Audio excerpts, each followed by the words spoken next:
할렐루야. 살아계신 하나님의 음성 들으시는 복된 새벽 시간 되시길 간절히 소망합니다. 오늘은 우리에게 분별력이 필요한 이유라는 제목으로 함께 말씀을 나누고자 합니다. 오늘 본문 말씀은요, 크게 네 단락으로 구분하여 볼 수 있습니다. 첫 번째 단락은 15절부터 19절까지의 말씀에 기록된 것처럼 유다의 남은 자들을 향한 경고의 말씀이 첫 번째 단락에 기록되어 있습니다.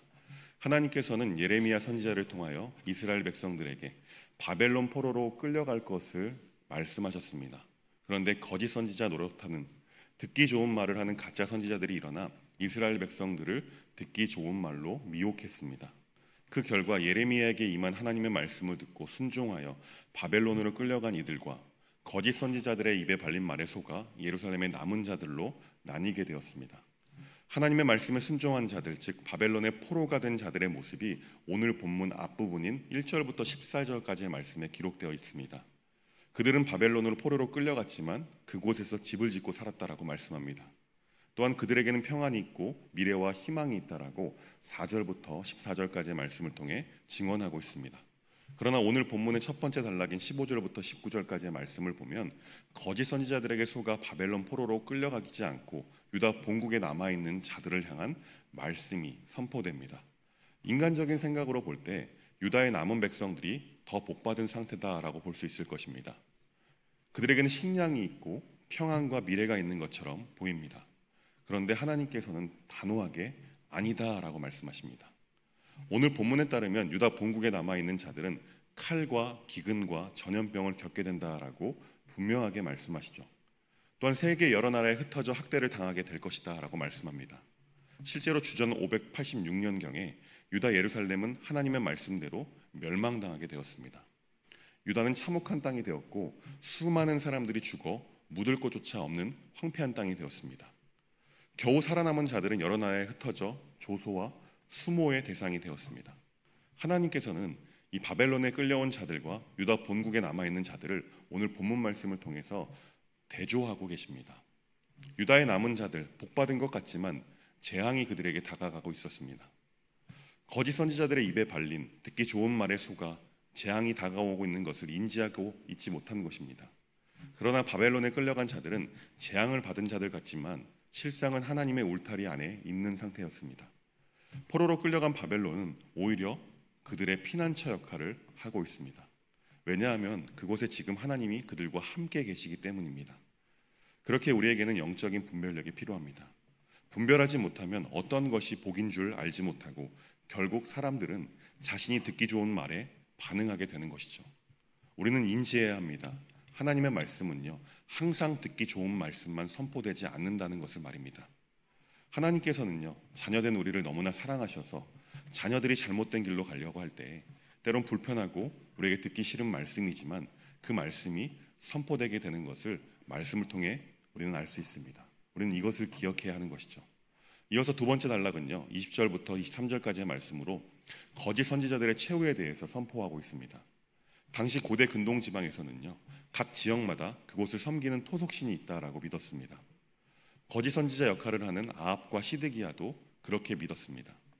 그래서 유다를 떠나 바벨론에 가면 여호와 하나님이 자신들의 말과 행위를 알지 못할 것이다 라고 생각했습니다. 너무나 어리석죠.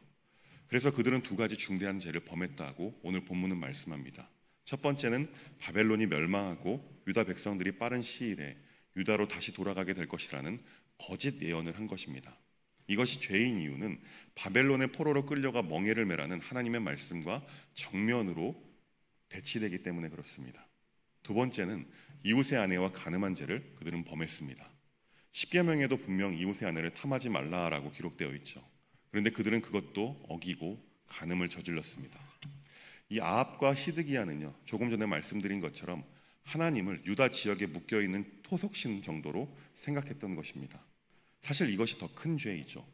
그래서 그들의 최후는 심판이 임했습니다. 아합과 시드기야는 바벨론 당국에 의해서 화형을 당했다라고 오늘 본문을 통해 알 수 있습니다. 이 거짓 선지자들의 하나님의 심판뿐만 아니라 바벨론에 거하고 있는 유다 백성들로부터 저주를 받았다라고 22절에 분명하게 말씀합니다.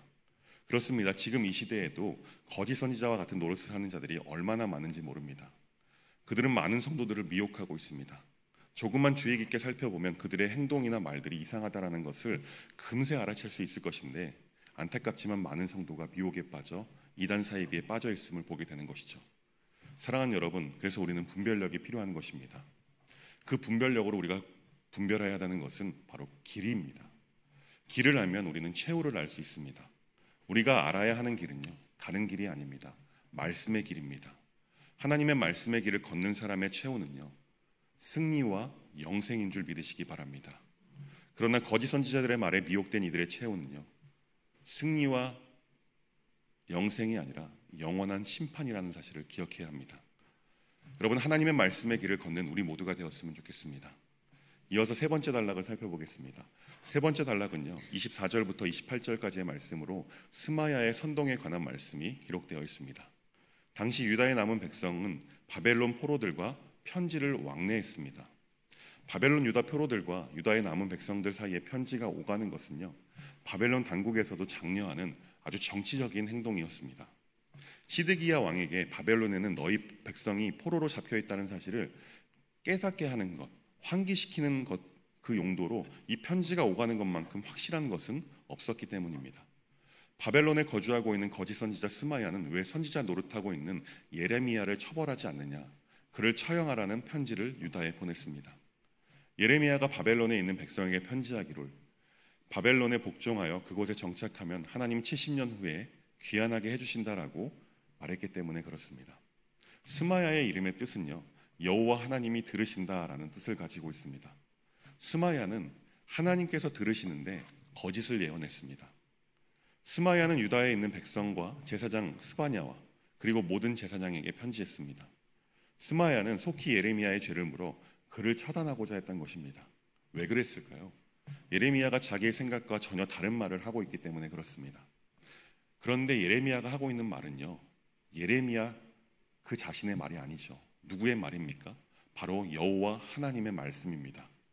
하나님의 말씀이 임해 예레미야는 통로로 그 말씀을 전달한 것뿐입니다. 그런데 스마야는요, 그 말이 하나님의 말씀인지 분별하지 못하고 자신과 다른 말을 하기에, 자신과 다른 생각을 하기에 예레미야를 정치질로 선동해서 처단하고자 했던 것입니다. 그 스마야의 편지를 받은 사람 중에 한 명이 제사장 스바냐다라고 본문에서 말씀하고 있습니다. 스바냐는요, 예루살렘의 제사장 여호야다를 대신해서 제사장이 된 사람입니다. 그는 또 성전 감독자이기도 합니다. 성전 감독자는요, 나라의 영적 질서를 깨트리는 사람들이 있다면 벌을 내릴 수 있는 권력을 가진 직책이었습니다. 스마야는 성전 감독자 스바냐에게 예레미야를 처벌할 것을 강력하게 호소하고 있습니다. 일전에 예레미야는 바벨론의 멍에를 매라고 하나님의 말씀을 선포했습니다. 그런데 스마야는 바벨론의 멍에를 매라고 말한 예레미야의 목에 나무고랑과 쇠고랑을 채워야 한다라고 말합니다. 이 행동은요, 예레미야뿐만 아니라 하나님의 말씀을 완전하게 경멸하는 언행입니다. 스마야는 자기 마음에 하나님을 두지 않았던 것 같습니다. 입술로는 하나님의 이름을 빌려 말했지만 마음에는 하나님이 없었던 것입니다. 하나님의 마음이 없는 사람은 자신의 욕망대로 자기 권력을 이용해 하나님의 사람을 공격하기도 합니다. 바로 스마야의 행동이 이와 같은 것이죠. 이런 거짓 선지자 스마야의 말에 미혹되지 않기 위해서라도 우리에게는 영적인 분별력이 필요한 것입니다. 그 분별력은 어떠한 사람이 말하는 그 말이 아니라 그 말을 하는 사람이 하나님의 사람인지 하나님이 그 마음에 있는 사람인지 분별하는 분별력이죠. 종종 어떤 목사님들의 설교를 한다고 하면서 자신들의 정치적인 색깔을 마치 하나님의 뜻인 것처럼 성도들을 선동하는 것을 보게 됩니다. 설교는요, 하나님의 말씀만 선포되어야 한다라고 저는 배웠습니다. 자신의 생각과 자신의 정치 성향이 드러나서는 안 되는 것이죠. 설교를 통해 드러나야 하는 것은 하나님의 말씀뿐입니다. 그런데 그런 말도 안 되는 설교라고 정치적인 연설에 밑도 끝도 없이 우리 목사님 하면서 맹목적으로 믿는 잘못된 모습들이 우리 한국교회 성도들에게 있다는 것입니다. 이런 일이 내게 벌어지지 않기 위해서라도 우리에게는 영적인 분별력이 필요한 것입니다. 마지막으로 네 번째 단락은요, 29절부터 마지막 32절까지의 말씀으로 거짓 선지자 스마야를 향한 저주의 말씀이 선포되고 있습니다.